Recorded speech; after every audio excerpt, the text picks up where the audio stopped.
আসসালামু আলাইকুম। আশা করছি আপনারা সবাই ভালো আছেন। আল্লাহর রহমতে আমিও ভালো আছি। তো আজকে একটা ভিন্ন কিছু নিয়ে আপনাদের সাথে এসেছি। যে বিষয়টি হচ্ছে, আপনারা সবাই জানেন যে ইবিলিতে রিফান্ডের ব্যবস্থা আছে। রিফান্ড বলতে, যদি আপনি আপনার নগদে অথবা বিকাশে টাকা আনতে চান, তাহলে রিপোর্ট ইস্যু করা লাগে। রিপোর্ট ইস্যু করলে তারপর অনেক লেট হয়। ৩-৪ মাস, ২ মাস, ২.৫ মাস লাগে, এটা নিশ্চিত। আর আরেকটা পদ্ধতি আছে যে ওরা প্রথমে আপনাকে আপনার ইবিলির অ্যাকাউন্টে এই আপনার যে ক্যান্সেল হয়েছিল যে অর্ডারটা আপনি দিবেন, ওই অর্ডারটা যদি ক্যান্সেল হয় তাহলে ক্যান্সেলের যে টাকা আছে ওই টাকা আপনার ইবিলির অ্যাকাউন্টে দিয়ে দিবে। আর হচ্ছে, যদি রিফান্ড পান আপনি আপনার বিকাশ অথবা নগদে আনতে চান, তাহলে ওইটা আপনি যে জিনিসটা অর্ডার করবেন ওইটার এমআরপি মূল্য ওরা ইবিলি থেকে আপনার বিকাশ অথবা নগদ অ্যাকাউন্টে দিবে।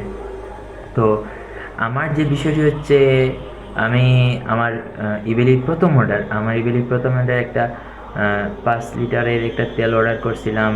5 লিটার না 6 লিটার সামথিং, ওইরকম আর কি, 5 না 6 ওইরকম আর ছিল। 500 কত টাকা ছিল, তারপর নগদে 10% ডিসকাউন্টে 511 টাকা হয়েছে। তো 5 লিটার, মেবি 5 লিটার 511 টাকা। তো আমার প্রথম অর্ডারটাই ক্যান্সেল হয়েছিল। তারপর আমার টাকাটা বিকাশে এই ইবিলির অ্যাকাউন্টে চলে আসছে। তো এ তো আমি বেজারে যাচ্ছি না, রিফান্ড করতে হবে, রিফান্ড ইস্যু করতে হবে, তারপর 2-2.5 মাস পর টাকাটা আপনার নগদে অথবা বিকাশে আসবে। আমি আসলে রিপোর্টই করি নাই, অলরেডি 2-2.5 মাস ইবিলির অ্যাকাউন্টে ছিল টাকাটা। তারপরে আমি আমার একজনের সাথে কথা বলছিলাম যে এটা টাকাটা কীভাবে ইউজ করবো বা টাকাটা কীভাবে উঠাবো। উনি বললেন যে রেগুলার শপ থেকে এমআরপি মূল্যের যত টাকা, যে প্রোডাক্টের যত টাকা আছে ওই প্রোডাক্টের অত টাকা দিয়ে প্রোডাক্ট কিনতে পারবে। আর ফুড থেকে খাবার অর্ডার করতে পারবা, এই দুইটা অপশন। তো আমি দেখলাম যে রেগুলার শপগুলোতে যে অফার আছে, যে প্রোডাক্টগুলো আছে ওইগুলা নাই। অনেক দিন থেকে আমি ট্রাই করতেছি, কিছু পণ্য কিনবো রেগুলার শপ থেকে, কিন্তু মানে রেগুলার শপগুলাতে পণ্য নাই। অনেক দিন থেকে দেখতেছি যে পণ্য নাই। সো আমি ডিসিশন নিলাম যে ফুড থেকে কিছু খাবার নিই, কারণ এই আমার টাকাটা হলো ইবেলির অ্যাকাউন্টে রেখে তো আমার কোনো লাভ হচ্ছে না। আমি বিগত 2-3 দিন থেকে খুবই চেষ্টা করতেছি যে এই ইবেলিতে ফুড থেকে কিছু খাবার কেনার জন্য, কিন্তু ফুডে যখন পেমেন্ট আসে তখন এই অপশনটাতে মানে অনেক ডিস্টার্ব করে, বলে যে লেট হয়ে গেছে, আপনার প্রসেসিংটা অনেক লেট হয়ে গেছে, ট্রাই এগেন। 2-3 দিন থেকে আমি এই শুধু এই মেসেজটাই ওরা দিচ্ছে। আমি যখন সব কিছু অর্ডার দেওয়ার পর সিলেক্ট করার পর মেক পেমেন্টে যাই, তখন এই সমস্যাটি হচ্ছে।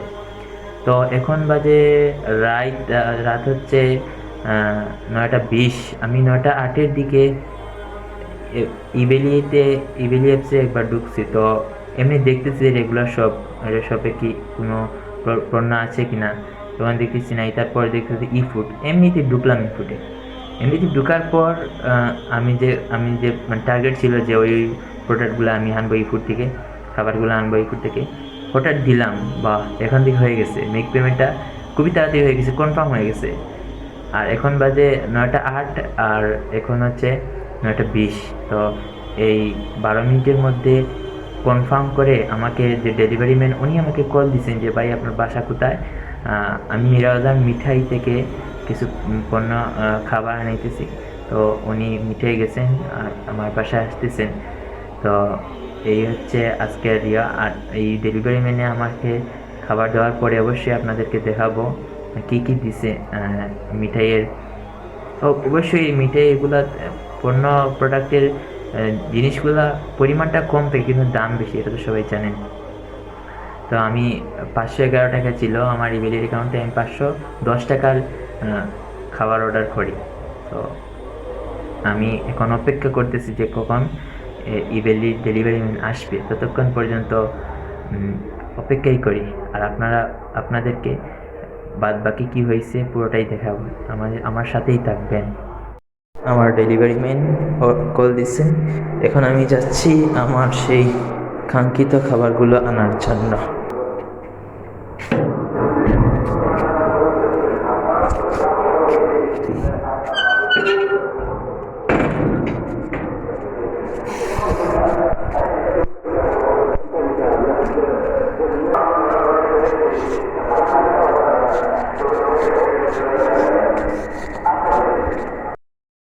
এই হচ্ছে মিঠাই থেকে আমার অর্ডারকৃত পণ্য। ভিতরে কী আছে আমি এখনো জানি না, সো এর মধ্যে একটু রহস্যজনক কাহিনী আছে, আপনাদেরকে পরে জানাবো ইনশাল্লাহ। Look at this is my product. So আমি এখন পরে নিয়ে যাচ্ছি, দেখা হবে কী আছে। দুঃখজনক হলেও মেনে নিতে হবে, আমাকে যে প্রোডাক্টগুলো দেওয়া হয়েছে সবগুলোর বলতে প্লেন কেক, ব্রেড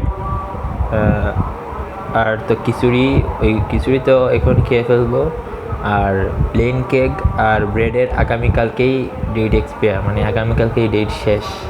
খুবই দুঃখজনক বিষয়। কারণ আমি এগুলো দেখবো মানে কী কী দিছে, দুঃখজনক হলেও মেনে নিতে হবে। একটা ব্রেড দিছিলাম, এটার দাম 50 টাকা। এটার 25 তারিখের এক্সপায়ার ডেট হচ্ছে 28 তারিখ। দুঃখজনক বিষয়, কারণ আমি ব্রেড কোনো দিনও মানে আজকের যদি হয় তাহলে আজকেরই আনবো, এরকম আর কি। কোনো দিনও আর আগের ব্রেড কখনো আনি আমি। সো এটা দিছে। ইন্টারেস্টিং বিষয় হচ্ছে এই ঘিটার দাম নিছে কত, 300 টাকা, কিন্তু এইখানে বডি রেট লেখা হচ্ছে 275 টাকা। খুবই দুঃখজনক বিষয়। তারপর হচ্ছে এই আমি দিছিলাম এই 300 টাকা একটা ঘি, একটা ব্রেড আর ফ্রুট কেক, আর হচ্ছে 2টা সবজি রোল। এই হচ্ছে 510 টাকা। কিন্তু ওরা আমাকে কল দিছে, দিয়ে বলছে যে সবজি রোল নাই, আর হচ্ছে ফ্রুট কেক দিছিলাম, ফ্রুট কেক নাই। ওরা বলছে প্লেন কেক নিতে হবে, সবজি রোল নাই। ওর আপনার 60 টাকা আছে, এখন 60 টাকার কী নিব? আমি বললাম যে হটডগ দিয়ে দেন 60 টাকা। ওরা বলছে হটডগ নাই। তো কী করুন, কিছু করার নাই। তারপরে এই যে এই 10 টাকার একটা চকলেট, আর এই যে খিচুড়ি। খুবই ঠান্ডা জিনিসটা, জানি না ভেতরে কীরকম হবে, খুবই ঠান্ডা। এক খিচুড়ি এইটা দিছে। এই হচ্ছে 60 টাকা, আর এই হচ্ছে 275 টাকা বডির টাকা, কিন্তু ওরা রাখছে 300 টাকা। তারপরে এই হচ্ছে প্লেন কেক, এই হচ্ছে প্লেন কেক। সো দুঃখজনক বিষয় হলেও আমাকে মেনে নিতে হবে, এটাই হচ্ছে বাস্তবতা। সো খুবই দুঃখজনক বিষয়, কারণ অনেক কিছু ওভার প্রাইস রাখা হয়েছে, আর সবগুলো প্রোডাক্ট খুবই ঠান্ডা, জানি না কেন। এই ছিল আজকের ভিডিও। তো ভালো থাকবেন, আল্লাহ হাফেজ।